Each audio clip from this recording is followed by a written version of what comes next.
और अजीत पवार शपथ ले चुके होते हैं। बीजेपी 170 प्लस एमएलए की सपोर्ट क्लेम करती है। ये नंबर्स पूरी तरह फैब्रिकेटेड होते हैं। अजीत पवार ने फडणवीस को शायद 15 एमएलए ही दिए थे, बाकी एमएलए इधर उधर बिखरे हुए हैं। इस बीच शरद पवार टीवी पर नहीं आते, कोई प्रेस कॉन्फ्रेंस नहीं, वो फोन्स घुमाते हैं। एनसीपी और सेना के वर्कर्स पूरे महाराष्ट्र में फिजिकली मिसिंग एमएलए को ट्रैक करना शुरू कर देते हैं। कुछ होटल्स में बंद, कुछ अनडिस्क्लोज लोकेशन पर। ऑपरेशन फास्ट और ऑर्गेनाइज होता है। उसी शाम 35 लेजिस्लेटर्स वापस एनसीपी फोल्ड में आ चुके होते हैं, जिनमें से 11 वही होते हैं जो पहले अजीत के साथ गए थे। कई एमएलए शरद पवार के पैरों में गिरते हैं, माफी मांगते हैं, कस्में खाते हैं कि ये मिसबिहेवियर दोबारा नहीं होगा। फिर Supreme Court of India floor test का ऑर्डर देती है। वही गवर्नमेंट जो सुबह 140 सपोर्टर्स का क्लेम कर रही थी, मेजॉरिटी प्रूव नहीं कर पाती है। फडणवीस रिजाइन कर देते हैं। जब वो 80 घंटे खत्म हुए, शरद पवार के पास वो सब कुछ था जो उन्हें चाहिए था। उनकी बनाई हुई सरकार, प्रेसिडेंट्स रूल खत्म, भतीजा खतरे से बाहर, अजीत पवार फैमिली स्ट्रक्चर में वापस, और सबसे इम्पोर्टेंट, इंडिया का हर पॉलिटिकल प्लेयर के लिए एक मैसेज। शरद पवार उस लेवल पर ऑपरेट करता है जहां बाकी लोग गेम को पढ़ भी नहीं पाते। शरद पवार को समझने के लिए पहले बारामती को समझना जरूरी है। 1940s में बारामती मैप पर बस एक छोटा सा डॉट था, पुणे से करीब 100 किलोमीटर दूर, वेस्टर्न महाराष्ट्र के शुगर बेल्ट के बीच। कम रेनफॉल, कोई खास इंडस्ट्री नहीं, छोटी पॉपुलेशन और एम्बिशंस उससे भी छोटे। आज बारामती महाराष्ट्र के सबसे ज्यादा इरिगेटेड और इंडस्ट्रियलाइज्ड रीजन में से एक है। यहाँ वर्ल्ड क्लास एजुकेशनल इंस्टीट्यूशंस है, बायोटेक्नोलॉजी पार्क्स है और सीडलेस ग्रेप्स, जिनमें से एक वैरायटी का नाम शरद रखा गया है। 1940 के बारामती और आज के बारामती के बीच का फर्क काफी हद तक एक आदमी के वजह से है। शरद गोविंदराव पवार का जन्म 1940 में एक मॉडरेट फैमिली में होता है। उनके पिता गोविंदराव वहाँ कोऑपरेटिव शुगर मिल सेटअप करने में अहम रोल निभाते हैं, और यहीं से यंग शरद के दिमाग में पॉलिटिकल इकोनॉमी का बीज पड़ता है, जो उनकी पूरी जिंदगी डिफाइन करेगा। वो 18 साल की उम्र में कांग्रेस के यूथ विंग ज्वाइन कर लेते हैं। मिड 20s तक वो महाराष्ट्र यूथ कांग्रेस के प्रेसिडेंट बन चुके होते हैं, और 1967 में सिर्फ 27 साल की उम्र में वो अपना पहला इलेक्शन लड़ते हैं। बारामती असेंबली कॉन्स्टिट्यूएंसी से वो जीत जाते हैं और उसके बाद कभी नहीं हारे। 50 सालों से ज्यादा के पॉलिटिकल करियर में बारामती हमेशा उनका रहा। उनके शुरुआती सालों के मेंटर थे यशवंतराव चव्हाण, महाराष्ट्र के पहले चीफ मिनिस्टर, एक ऐसा लीडर जिसे पवार बाद में अपनी जिंदगी के 2 सबसे बड़े इन्फ्लुएंसेस में से एक बताते हैं। दूसरी उनकी माँ। चव्हाण के अंदर पवार कांग्रेस के महाराष्ट्र रैंक्स में तेजी से ऊपर बढ़ते हैं, लेकिन यहीं पर शरद पवार को समझने का पहला सबक मिलता है। वो कभी भी किसी के विंग के पीछे ज्यादा देर तक नहीं रहे। महाराष्ट्र और धीरे धीरे पूरे इंडिया को समझ आ जाता है कि शरद पवार किस टाइप के पॉलिटिशियन होने वाले हैं। इमरजेंसी के बाद इंदिरा गांधी सेंटर में पावर खो चुकी होती है, कांग्रेस स्प्लिट हो जाती है। पवार के mentor Yashwantrao Chavan old Congress faction lead कर रहे होते हैं, वो फैक्शन जो इंदिरा के साथ नहीं गया था, और सब जानते थे पवार भी अपने मेंटर के साथ खड़े रहेंगे, लेकिन उन्होंने ऐसा नहीं किया।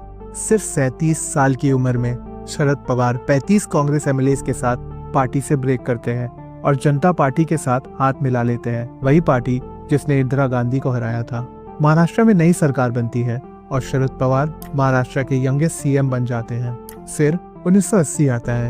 इंदिरा गांधी 350 सीट के साथ वापस पावर में आ जाती है और सबसे पहले वो पवार की स्टेट गवर्नमेंट को डिसमिस करती है।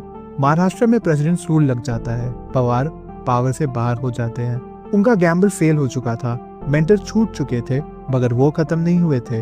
1986 में वो वापस कांग्रेस फोल्ड में लौट आते हैं, फिर से महाराष्ट्र के चीफ मिनिस्टर बनते हैं। लेकिन बीच के 8 साल जब वो पावर में नहीं थे, वो टाइम ऑफिस से ज्यादा वैल्यूएबल साबित होता है, क्योंकि उस दौरान पवार रिलेशनशिप्स बिल्ड कर रहे थे। चंद्रशेखर के साथ, बीजू पटनायक के साथ, प्रकाश सिंह बादल के साथ, ज्योति बासु के साथ। जो नेटवर्क एक दिन उन्हें इंडिस्पेंसिबल बनाने वाला था, वो इन्हीं सालों में चुपचाप असेंबल हो रहा था। और यहीं से शरद पवार को समझने का दूसरा सबक मिलता है, वो कभी भी एक सेटबैक वेस्ट नहीं करते। फिर आता है 1991। राजीव गांधी कैंपेन ट्रेल पर असैसिनेट हो जाते हैं। कांग्रेस लोकसभा इलेक्शन जीत जाती है और पहली बार openly Sharad Pawar prime ministership के लिए अपना हाथ उठाते हैं। उनका मानना था कि उन्होंने ये हक कमाया है। उनके लीडरशिप में महाराष्ट्र ने कांग्रेस के लिए काफी सपोर्ट डिलीवर किया था। राजीव के इनर सर्कल के बाहर वो शायद पार्टी के सबसे केपेबल एडमिनिस्ट्रेटर थे। अपने अर्ली 50s में थे, एक्सपीरियंस, नेशनली वर्क्ड और पॉलिटिकल बैटल्स के लिए रेडी। लेकिन फैसला उनके हक में नहीं गया। प्राइम मिनिस्टर चुने गए पीवी नरसिम्हा राव। बाद में अपनी ऑटोबायोग्राफी में पवार लिखते हैं कि सोनिया गांधी के सपोर्टर्स ने उनके खिलाफ प्राइवेट में कैंपेन चलाई। उन्हें डर था, इसलिए नहीं कि पवार कमजोर थे, बल्कि इसलिए कि वो काफी केपेबल थे।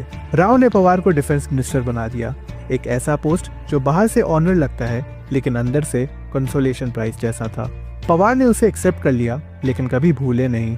लेट 1990s तक शरद पवार नेशनल पॉलिटिक्स में 30 साल बिता चुके होते हैं। वो 4 बार सीएम रह चुके थे, मल्टीपल यूनियन कैबिनेट्स का हिस्सा रहे थे, लोकसभा में लीडर ऑफ ऑपोजिशन भी बन चुके थे और उन्हें पूरा यकीन था प्राइम मिनिस्टर बनना उनका हक है।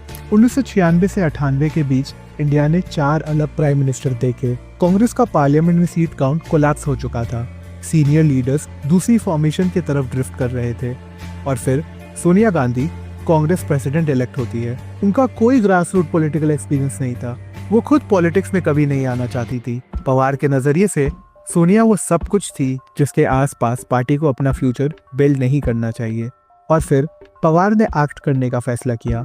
मई 1999 में पवार पीए संगमा और तारिक अनवर के साथ कांग्रेस प्रेसिडेंट को एक लेटर लिखते हैं। लेटर का आर्गुमेंट क्लियर था, पार्टी और शायद देश सिर्फ ऐसे व्यक्ति के द्वारा लीड किया जा सकता है जो इंडियन सॉइल पर पैदा हुआ हो। यह सोनिया गांधी की अथॉरिटी पर डायरेक्ट चैलेंज था। जो हुआ वो एक्स्ट्राऑर्डिनरी था। कांग्रेस टूटने के बजाय सोनिया के पीछे रैली कर जाती है। जो लीडर्स प्राइवेट में पवार की बात से सहमत थे, वो पब्लिकली उन्हें डिनाउंस करते हैं। सोनिया गांधी रिजाइन करने का ऑफर देती है, पार्टी उनसे रुकने की भीख मांगता है और अंत में पवार, संगमा और अनवर पार्टी से निकाल दिए जाते हैं। पवार ने गलत हिसाब लगाया था, उन्हें लगा था बाकी लोग फॉलो करेंगे, किसी ने नहीं किया। 4 महीने बाद शरद पवार नेशनलिस्ट कांग्रेस पार्टी का गठन कर देते हैं और यहीं से कहानी अजीब हो जाती है, क्योंकि इन्हीं 4 महीनों के अंदर जो आदमी सोनिया गांधी के फॉरेन ओरिजिन्स के खिलाफ और कांग्रेस से अलग हुआ था, वो सोनिया गांधी की कांग्रेस के साथ महाराष्ट्र चला रहा होता है। और यहीं से शरद पवार को समझने का तीसरा और शायद सबसे इम्पोर्टेंट सबक मिलता है। उनके लिए आइडियोलॉजी एक टूल है, पावर एक गोल है और दोनों को कभी कंफ्यूज नहीं किया जाना चाहिए। 1999 से 2014 तक कांग्रेस एनसीपी अलायंस महाराष्ट्र पर पूरे 15 साल राज करती है। 2004 में जब यूपीए बीजेपी के खिलाफ एक शॉक अपसेट में पावर में आती है, पवार को मनमोहन सिंह की कैबिनेट में एग्रीकल्चर मिनिस्टर बना दिया जाता है। अगले 10 साल थोड़े बहुत वेरिएशंस के साथ ये पोर्टफोलियो उनके पास ही रहता है।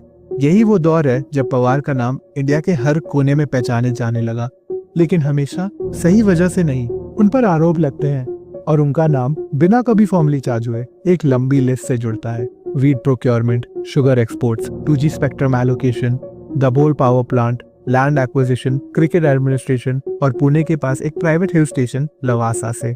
दिल्ली में एक प्रेस कॉन्फ्रेंस के दौरान एक यंग आदमी आगे बढ़ता है और पवार को जोर से थप्पड़ मार देता है।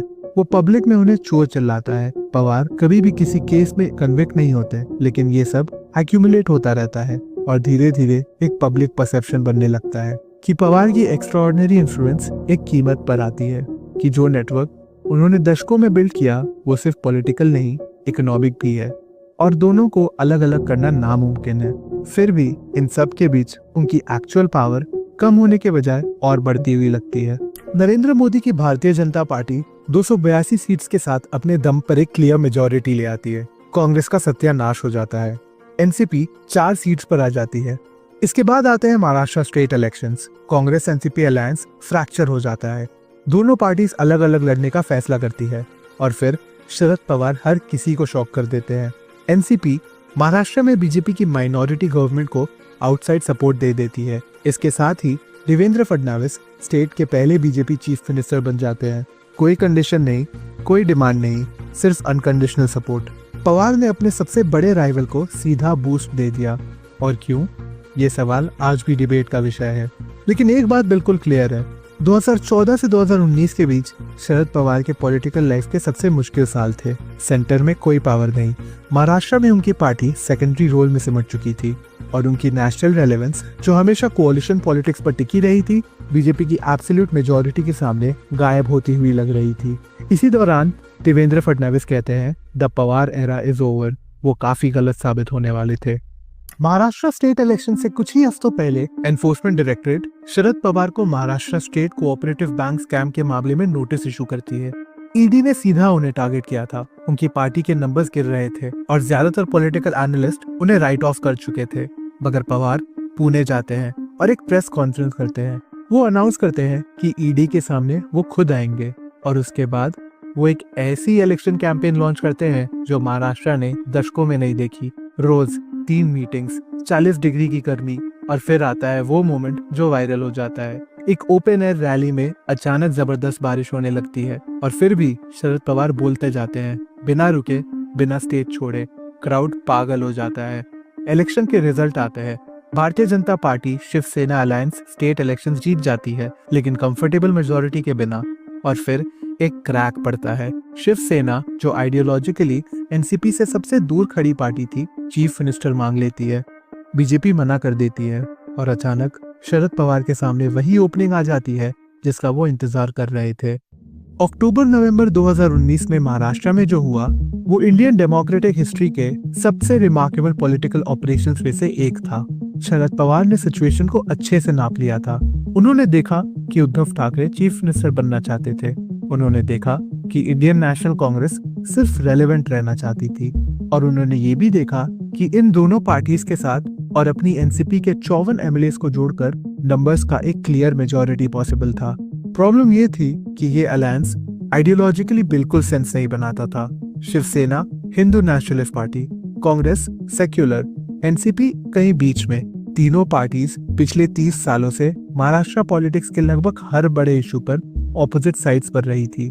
पवार को इससे कोई फर्क नहीं पड़ता। उन्हें आइडियोलॉजी में इंटरेस्ट नहीं था, उन्हें मैथ में इंटरेस्ट था, पर एक बात में, बीजेपी को पावर से बाहर रखना। उन्होंने दिन रात फोन्स पर काम किया, उद्धव को रीअश्योर किया, कांग्रेस को पर्सुएट किया, मीडिया ऑप्टिक्स को मैनेज किया।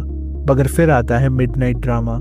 अजीत पवार और देवेंद्र फडणवीस सुबह सुबह शपथ ले लेते हैं, लेकिन कुछ ही दिनों में ये क्लियर हो जाता है कि अजीत पवार बहुत कम एबिलिटीज ला पाए थे। रेबेलियन कोलैप्स हो जाता है और अंत में महाविकास आघाड़ी सरकार, शिवसेना, एनसीपी और कांग्रेस शपथ लेती है। उद्धव ठाकरे चीफ मिनिस्टर बनते हैं और एक बार फिर शरद पवार खुद कुर्सी पर नहीं बैठे, लेकिन पावर उनके हाथ में थी। महाविकास आघाड़ी सरकार 2022 तक चलती है।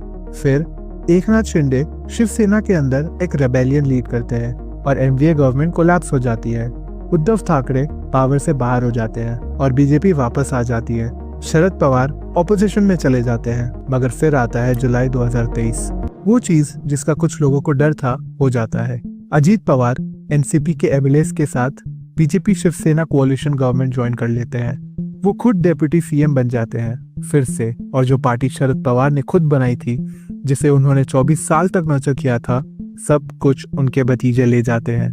फैमिली स्प्लिट हो चुकी थी। अजीत एक तरफ, सुप्रिया सुले दूसरी तरफ। इसके बाद शरद पवार पार्टी प्रेसिडेंटशिप से स्टेप डाउन कर देते हैं और फिर क्योंकि ये शरद पवार है, वो वापस भी आ जाते हैं पार्टी वर्कर्स के रिक्वेस्ट पर। शरद पवार उस सेक्शन की लीडरशिप वापस लेते हैं जो आज भी उनका नाम अपने टाइटल में रखता है, एनसीपी शरद चंद्र पवार। पावर चली गई थी, पार्टी टूट चुकी थी, लेकिन कहानी अभी खत्म नहीं हुई थी। अजीत पवार अपनी ही वाइफ सुमित्रा पवार को फील करते हैं सुप्रिया सुले के खिलाफ। ये कंटेस्ट दो औरतों के बीच नहीं, चाचा और भतीजे के बीच था। उस आदमी के बीच जिसने कुछ बनाया था और उस आदमी के बीच जिसने कुछ लेने की कोशिश की थी। सुप्रिया सुले जीत जाती है 1,50,000 से ज्यादा वोट्स के मार्जिन से। मैसेज बिल्कुल क्लियर था। अजीत पवार पार्टी का नाम ले सकते थे, सिंबल ले सकते थे, एमएलएस ले सकते थे, लेकिन लोग शरद पवार के ही रहेंगे। पार्लियामेंट में शरद पवार के फैक्शन के 8 एमपीज होते हैं, अजीत पवार के फैक्शन से सिर्फ एक। 84 साल की उम्र में शरद पवार पॉलिटिकल एक्सटिंक्शन के बिल्कुल किनारे तक आ चुके थे और फिर भी उन्होंने पलक झपकने से इनकार कर दिया। लेकिन ये कहानी जीत के साथ खत्म नहीं होती। महाराष्ट्र में 29 शहरों में म्यूनिसिपल कॉर्पोरेशन इलेक्शंस होते हैं। एनसीपी एसपी 36 सीट्स जीत पाती है और फिर अजीत पवार की मौत हो जाती है। दो एनसीपी फैक्शंस के बीच जो मर्जर टॉक्स चुपचाप आगे बढ़ रही थी, अचानक कोलैप्स हो जाती है। शरद पवार पब्लिकली इस प्रोसेस से डिस्टेंस बना लेते हैं। वो आदमी जो हमेशा सब कुछ जानता था, जिसके पास हमेशा एक प्लान होता था, अब पहली बार जेन्युइनली अनश्योर था कि आगे का रास्ता कहाँ जाता है। 1967 बारामती से 27 साल का एक नौजवान अपना पहला इलेक्शन जीतता है और वहां से एक ऐसी पॉलिटिकल जर्नी शुरू होती है जो आधी सदी से ज्यादा चलेगी। वो कभी प्राइम मिनिस्टर नहीं बने, कभी अपनी पार्टी को एब्सोल्यूट मेजॉरिटी नहीं दिलाई, और फिर भी अगर सवाल उठे कि सबसे influential non prime ministerial figure कौन था, तो ज्यादातर लोग एक ही नाम लेंगे, शरद पवार, इंडिया के ग्रेटेस्ट किंग मेकर।